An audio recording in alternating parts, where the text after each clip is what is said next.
let's do it. This is episode 8 of the TSG podcast. We've got some speculation, we've got some recap, we've got some look ahead. So we're going to jump into it here.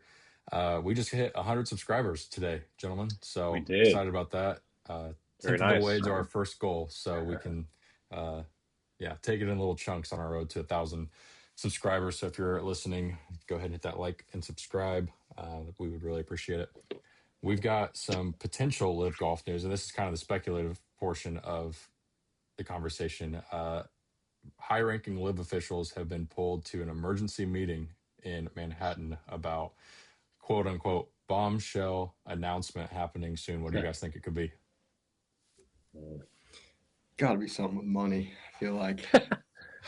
Yeah. I mean, they're paying people out. In what regard do you think? Yeah. So that's where my mind goes, but I don't know. I've seen like 10 different theories already, so I don't think anyone knows what the heck's going on yet. It could be a positive announcement, or it could be like we're broke, but I kind of highly doubt that with some of the richest people in the world being involved. So I'm guessing. I don't know, man. I mean, even the richest people in the world don't like losing $300 million a year.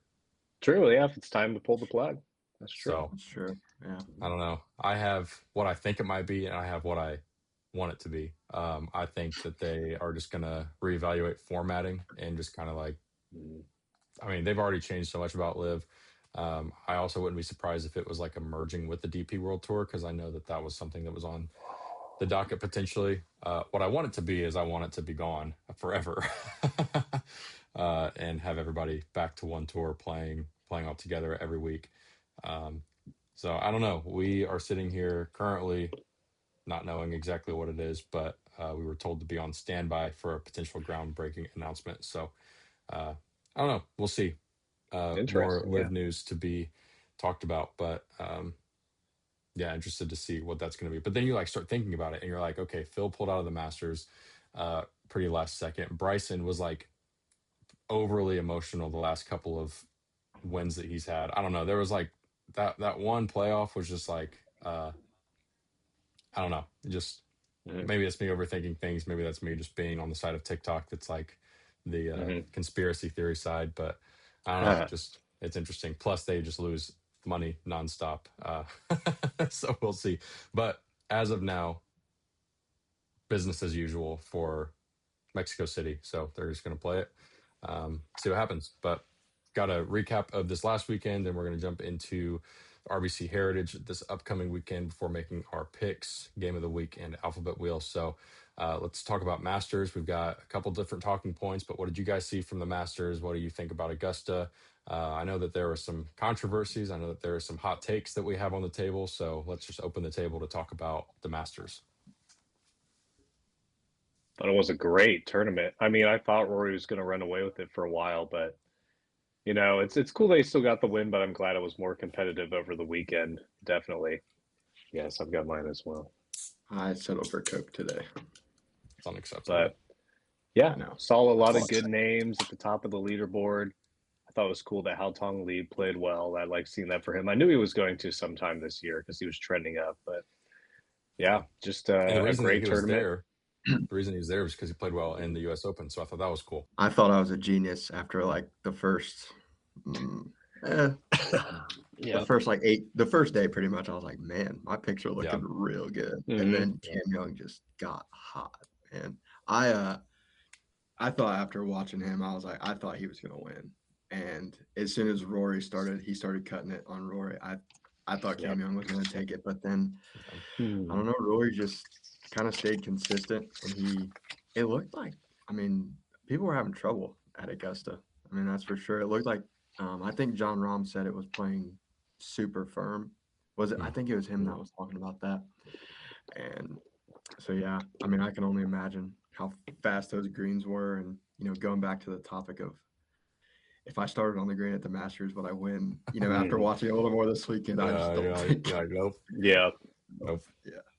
Probably not. I mean, we're 3-putting greens at Crestview and the Elks. We're gonna 4 and 5 putt Augusta. Much larger greens. Yep. Yeah. I mean, you see Rory 3-putt from within 5 feet. You're like, okay, we have no chance. Yeah. So yeah, Very it's a true. good tournament. Really fun to watch. Obviously, our favorite week of the year. Brett, it's interesting you brought up Hao Tong. That was one of my talking points. This is something that I haven't seen anybody else say or really talk about much. I genuinely think that Hao Tong inhibited Scotty's play on Sunday. And what I mean by that is obviously golf is an individual sport. But what I do think happened was that there was that stretch on the back nine where Hao Tong got a triple and like a quad, or even I think he got a 10 on a par five. And Scotty was just standing there. He's got 15 minutes between each of his shots. And I believe that when you get to that caliber of a player, being Scotty Scheffler or really any pro tour or pro golfer, you feed on the energy or you feed on the competition that you're playing against every single day. And so for him to walk into the final round of Sunday at Augusta and have a playing partner that shot, what did he shoot, an 80? I don't know. I just think that it kept Scotty from playing as well as he maybe could have. What are your thoughts on that? I think that's a really good take. I think just in the world of competition, I think that's a true factor, honestly. Yeah, there's just something when you have that competitive edge going back and forth. It forces you to play a little better. And people always say, you're product of your environment. And so, like I say, sometimes whenever you guys are playing with me, I think you play worse, I don't know if that's the same case, but Well, I you mean, get what I'm saying. You weren't there on Tuesday. You weren't there yesterday, and we played pretty terribly. So, okay. Well, thanks. I appreciate it. Give me a little bit of credit there. Worst round of the year, you weren't there. So, yeah. Yeah, I mean, I think it's a factor. I mean, you still have the competition. I don't know if he was looking at leaderboards or not, but you still have a mission when you go out there. Right. Yeah. Yeah. So he should still be dialed in. He played really well. He did play really well. Could he have been one or two shots better? Maybe, or maybe who knows what the factors would have been. Yeah, but that's what I'm saying. Like one or two shots better, he wins the Masters. So true. When I was watching Hao Tong play, he's a super fun guy to watch. His game's really dynamic. He's actually just a really, really good golfer across the board. He has obviously his blow up holes, but I was praying on Saturday to not let him be in the final pairing because he was looking like it for a little bit that he was going to get hot and get in the final pairing. And I was like, I just know that he's not going to play well on Sunday. So I don't know. That's just kind of my take of the week. But we have a lot more to talk about when it comes to the Masters. We have Bryson missing the cut. We have John Rahm completely blowing it day one, lucky to make the cut. What'd you see from those two LIV guys? And then we have a third LIV guy to talk about specifically on Sunday. But I want to talk about Bryson and John Rahm.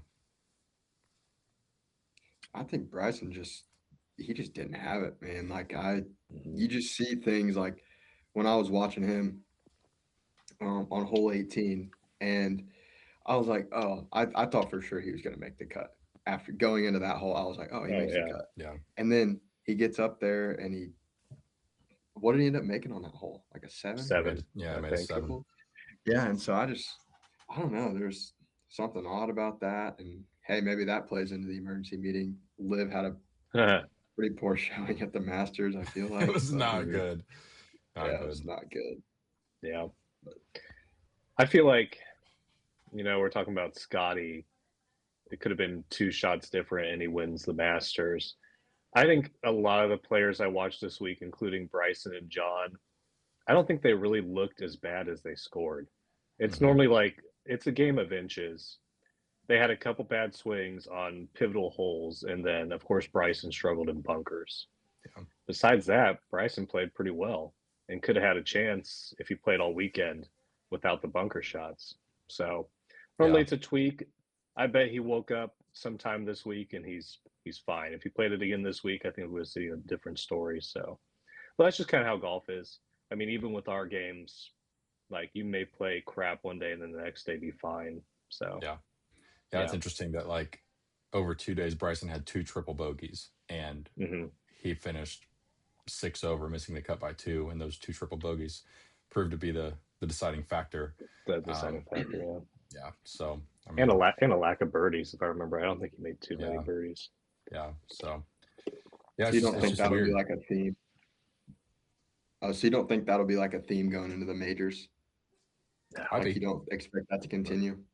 I was I thinking mean, about that. I was like, what if they Aaron just Minnick is not easy. Shinnecock is not easy. I don't remember exactly where the Open is this year, but um, we'll see. Yeah, I just I do think PGA Tour pros right now are there's a lot of guys super dialed in. mhm. Like when you look at like the betting odds, Yeah, there's like 20 favorites every week that yep, people think really have a good shot at winning. So that was probably also a factor with going into the Masters is PGA players are dialed right now yeah, too. yeah. That's So true.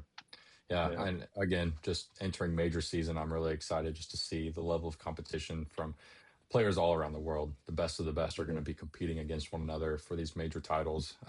So Mm-hmm. that's the season of golf that we're entering into, and I'm really excited about it. But Yes. two other guys, obviously, want to give credit to Rory. He played a really great tournament. Fred Couples went into the weekend saying like Rory may never lose here again Yeah. because Yeah. he I got saw that. one under his belt, and he just might not ever lose it again. But down the stretch, he got comfortable. He made the really big up and downs that he needed to make. Um, yeah, just didn't have the blow up holes like a lot of other guys did, or the guys that dialed in over the last two rounds. They were too far away to make a push. So Rory seemed comfortable, even though he ended up only winning by one. But it was cool to watch him go back to back. Um, Other two guys I want to talk about are Sergio Garcia. First of all, made the cut Sunday, fell apart. What did you guys see from Sergio? Anger issues. I was gonna say. I mean, I don't care if you're the best player in the world. If you play angry, what's the point? Like, get yourself fixed first internally and then go play golf. It's just annoying. Not only is it like you disrespected Augusta, you disrespected everyone around you. Just go home, get out of Yeah, there. It's yeah. He was like annoying. what the third person to go on that tee box, and so everybody else the rest of the day had to deal with that Yeah. chewed up tee box. Not that it would affect anybody really, but I can And imagine it. you're a past Masters champion. Like, Right? Yeah, it's too bad. there's probably something deeper there, and I hope he doesn't do it again, but he probably will. Yeah, Gavin. But that's how you and I would be looking at Augusta. Like That's exactly what I was thinking. Yeah. my driver would be It's so broken. probably. Yeah. Yeah. Probably. So Something would be broken. last guy I want to talk about is Justin Rose. I mean, he was my heart pick going into this weekend. He again finished really close to a green jacket. Do you guys think that Justin Rose will ever get his green jacket?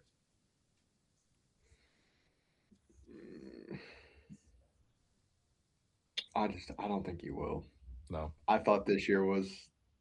I feel like going in. I think it was by Saturday. I was like, oh, this has got to be his time right here. And I then mean, I don't know. It's he's just got it's he's so got the tough. distance. So like age is a factor, but also not really if he's got the distance. Yeah.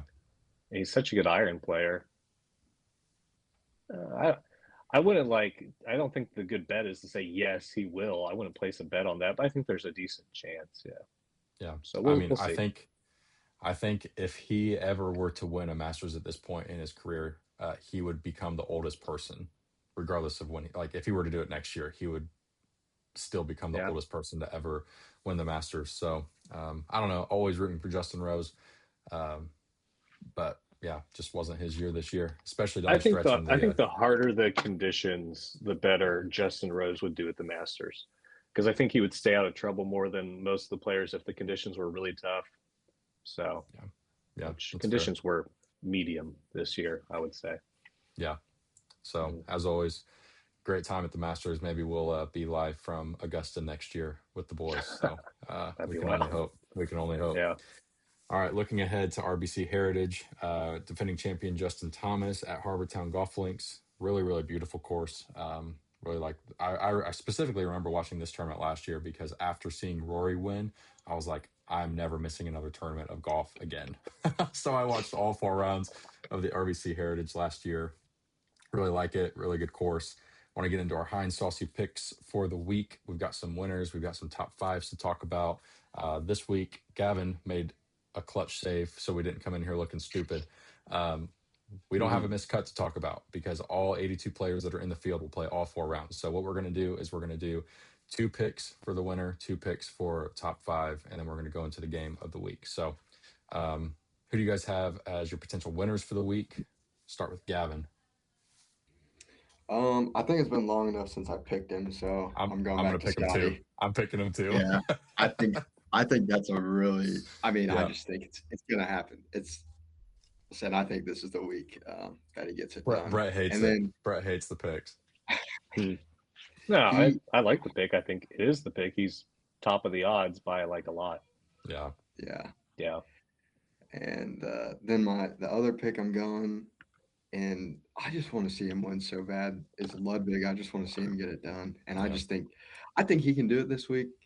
I don't know. He's been playing some decent golf the last few weeks. I mean, I haven't obviously watched a ton, but just looking at from a score perspective, he's not been playing terrible. So yeah, I mean, for him, it's just a matter of putting 4 rounds of good golf together, which is like obviously way harder to do than it is to say, especially at that level with that kind of competition. But yeah, if he goes out and plays, I mean, good golf to his standard, 4 rounds, he is going to be hard to beat. So it's just a matter if he can do that or not. So Brett, actually, I'm going to give you my other pick other than Scotty, and then we'll get into Brett's 6 picks for this week. My other pick that I think logically Scotty is my pick because I just like was looking at him. I was like, okay, he's got his game dialed in. I don't think Rory's in the field this week. Why not Scotty? Why not Scotty? So I think it'll be Scotty this week. I want Shane Lowry to win because he's playing good golf. I think he has a chance. He was top 5 coming into Sunday at the Masters. Didn't have a good Sunday, but I feel like this is one of those. This is like one of those redemption tournaments that people get back on track. They get back in the winner's circle. It's been a while since Shane Lowry has won. So got another pick that I will keep for my top 5 that I would really like to see that could get it done. But I'll keep that for the next segment. So Brett, give us your picks. Yeah, so a lot of people I picked this week actually played really well at this tournament last year and are also some of the top players right now. So Justin Thomas won last year. Justin Thomas is on my team. I've got Jake Knapp. Ryan Harmon played well at this tournament last year. Tommy Fleetwood, Bridgman, and someone who hasn't been playing the best but played well here last year. Might be a redemption tournament for him, Daniel Berger. Okay. Nice. That's my 6. Very good. Who would you say your 2 dark horse top 5 picks are out of that bunch? The top 5s are Harmon and Bridgman. Okay. That's good. And then my 2 winners would be Jake Knapp, Fleetwood. Jake Knapp and Fleetwood. Okay. I like it. I like it a lot. Two names that I would love to watch win a tournament. It'd be so cool. It'd be so This great. is the tournament to do it, honestly. Yeah. So Yeah. Gavin, give us your 2 top 5 picks. I got Patrick Cantlay and Russell Henley this week. I know that you are not a fan of Russell Henley, but he played some decent golf last week, and he did. I think he can. I think he's a good dark horse pick. He's so good, and if I remember right, a lower ball hitter, which is perfect for this course. Yes, he gets the rollout. Yeah. So that's a good. I would like to see Russell Henley win after maybe not the greatest performance at the Ryder Cup, according to Devin. But we won't talk about it. I don't even think I could give you a list of reasons why I don't like Russell Henley. I think 1, it's the amount of sunscreen that he wears that bugs me. But 2, not showing up very well at the Ryder Cup kind of threw me off. And that was like my first impression of him too, because I didn't know a lot about him up until that point. But I mean, I'm sure that he's a great guy. He's obviously a phenomenal golfer. Deserves to be in the winner circle because he is there on a regular basis. But yeah, so I don't know. That's just going to kind of be a segment, I guess, is Devin's hate for Russell Henley, but that's okay. So a guy that I would like to see get back in the winner's circle this weekend, I don't think that he can, but I would like to see him do it, is Ricky. I think that Ricky could finish top 5. And then I like this up-and-coming guy. I don't know his first name, but his last name's like Yelamaraju or something like that. He has been playing phenomenal golf the last month and a half of like tournaments that he's actually been in. Like he's constantly been in top 10, playing really well. So I like to see him put together a solid start this weekend and maybe make a push for the top 5. So I honestly think, I know we're not doing missed cuts, but I think Scotty plays well this week. I think he gets about T20, T30 in that range. Okay. Just because I think his tee balls, with the Masters being a bit wider, he got away with some wide shots. Yeah. If he's still got that trend this week, unless he takes a lot of iron off the tee, he might take iron off the tee quite a bit. I was going to say, I don't think that he'll do driver nearly as much off the tee at this course. If he does some wide drives like last week, I think he'll still play well because he'll still go on a stretch, but I think he'll be T20, T30. Yeah. And since we're not doing a missed cut, let's guess who gets dead last. Who do you think gets dead last this week? Who gets dead last? Well, that would be a generational call. I'd have to look at the field again. I'm going to go Sammy Valimaki. Valimaki. He's been playing horrible golf this year. He's been horrible. I like him a lot just because of his name, but that would Sammy Valimaki. I gotta think of the field here. Yeah, look at it. Garrett Higo might be a good pick. Higo used to be decent, but yeah, he fell off. He's Team Lab. I don't know. If you guys just see a name, you can throw it out, but I'm looking right now. You don't have to make a pick. That was on the fly. I gotta make a pick for that. You gotta make a pick at this point. Maybe we should add that on a regular basis. Who gets dead last?